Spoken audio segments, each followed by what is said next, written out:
Well, it takes a lot of metal, M-E-T-T-L-E, to survive as a musician. Even more if you're using scrap metal, which is M-E-T-A-L, to pay your bills. Scrap metal is a $100 billion a year industry, and 60% of U.S. steel is made from recycled scrap. And that is why one musician on New York's Long Island got the bright idea to make scrapping a full-time business. Scrapping metal is not easy, especially if you'd rather be doing this. But it's how Vaughn Strauss pays the bills. Jobs he had in the past, landscape designer, swimming pool builder, even news photographer, read like a list of cans kicked down the road.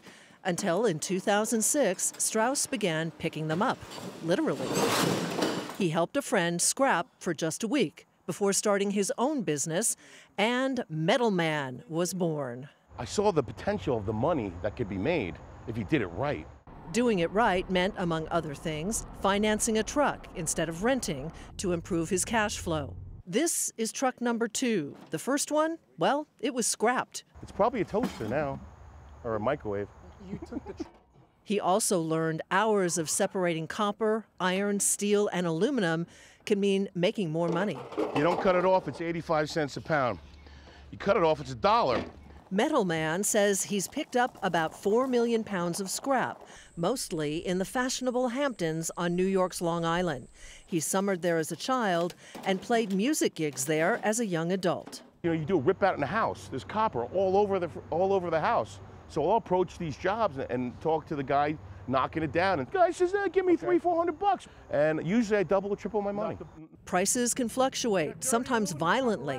China's tariffs on U.S. steel meant growing supply at home this summer, and copper prices dropped nearly 20%. $1.40 on a copper. Ouch.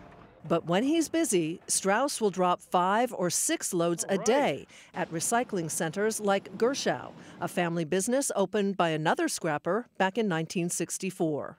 Still, he was pleasantly surprised at how much this load paid. $549. It was 1,173 pounds. The biggest risk? Injuries.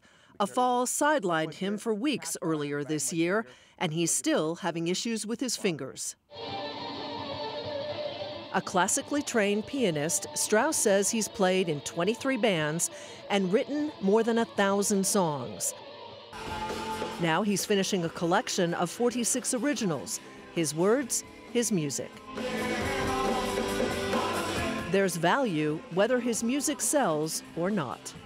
I'm a perfectionist with the music, and it transfers over to the business.